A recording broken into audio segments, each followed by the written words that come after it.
Yeah, he would become belligerent, or he would just, he would have just, his lymph nodes would grow. If you could remember, was there, like, say you used a specific product, could you map that specific product and chemical doing to a specific behavior? Yes, I ended up having to do that because I didn't realize it at the time, but I had my own little canary. And that's what I'm saying. It's like this, this could prove something. Yes, it did. It did. So we had stripped our house of everything, and we just couldn't get him calm enough in the house to sleep in the house. I mean, we did sleep in the house, but it was uncomfortable for him, etc. So we went outside and we'd sleep on a cot, not in a tent, because he would react to that. So one night I'm laying out on the, outside in the tent. I mean, not outside on my cot. And I'm just thinking, what have I not done? What have I not done? Because our house was stripped. We had no carpet. We had a wooden table, just beds. It was nothing. Everything was gone. And I had this flash. It was like, get up and go get that daggum box that you've got in your closet. And I'm just talking to myself. I thought, that is crazy. I had a box of my favorite perfumes, some of my favorite products that I put in a box in my closet that I thought, I'll just keep these, and then when he gets better, I'll pull them out. I took it out. I didn't tell my son I did it. I didn't tell my husband because I knew that I wanted it to be an experiment. So the next day I was making lunch and he came in the house and he sat down, and I guess maybe after 10 minutes he goes, Mom, what'd you do? I said, what do you mean what I do? He said, well, I'm just not feeling so agitated. I said, really? Oh, well, good. And I said, just stay here. Let's see how you how you feel. Well, he kept staying in and he kept staying in. And he stayed in and he said, I'm just not bothered. And he said, if we try to sleep in the house tonight and I need to go out, will you go out with me? Yes. So I said, okay. Well, he slept in the house. And the next day I thought, okay, I am crazy. I am a lunatic. This is insane. This is a coincidence. I can't tell my husband this because nobody would believe me. Why in the world would that box, cause that much trouble? Well,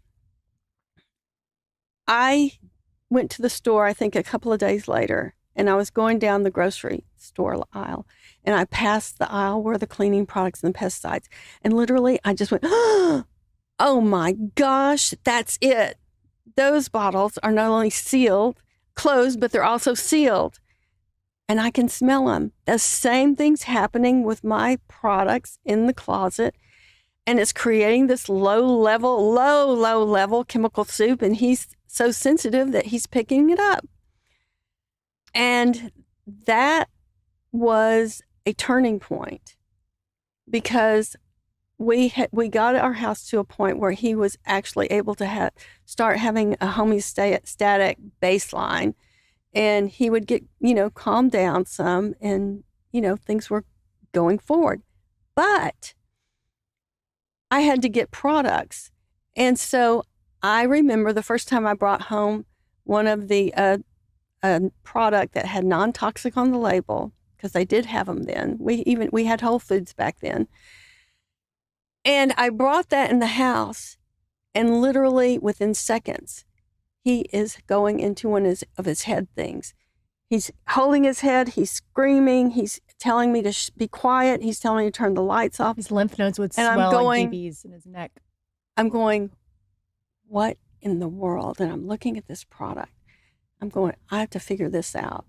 Anyway, so I started investigating ingredients, and I found out in all of the non-toxic products that I could find that they had, as a preservative, a neurotoxin, which, is going to immediately disturb the brain. So I started studying the rest of the ingredients, et cetera, and trying to figure out what I could use in the house. So this went on for quite a long time.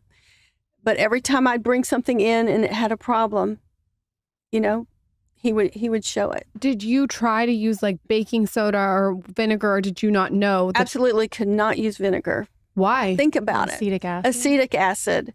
It's a lung irritant. Anything with a VOC, etc., he would just go off on. So what did you end up cleaning with? Well, I ended up using sodium sesquicarbonate, which is a powder. And then there was a product that the doctor that we took him to had that some of the chemically sensitive people were using, and we were using that. Do you still have this problem with him now as an adult? Does he come into like say he comes in here, like would he be able to know that they clean with chemicals? Okay, let me tell you, this is you need branch basics. This is a great. I've watched them. This is a great story because it really unfolds to something pretty radical and amazing. Back in the day, in 1988, the doctors, the medical world did not believe that the brain was neuroplastic. The brain cannot recover. He told me, he said, Marilee, if your brain damaged, it will never regenerate. Okay. And so, Caroline Leaf had not published her books yet. Because of the collateral damage from the chemical injury and all these explosive, reactions he had, I did not yet know how impacted he was mentally. I only knew how much, I knew he would sit there and be sort of catatonic. But when we got him into a point where I could think, okay, we're going to think about homeschooling here. The first time I had him write, he could not even write a 3-letter word. He could not do anything. And I didn't say a word. He just misspelled the word I asked him to write. I just took the paper, and he couldn't do math. And my son was like a math genius. Incredible. He was multiplying and dividing at age 5 and adding 3-digit numbers. And now he can't add 2 plus 2. And he was also a crack speller, and he can't spell. So I'm going, okay, now I'm going to have to see about the brain, how he can recover from his brain damage. And so I started looking around. There was no internet. So I have to do research. Nobody in the United States was looking at this. And so the Europeans were. And there was a man in the Ukraine, and he wrote a book, and it was called The Elusive Obvious. And that term is just such a picture of my journey, my son's journey. And so when you think of the words elusive obvious, there's something right in front of your face that you're just not seeing, and you just can't quite understand it.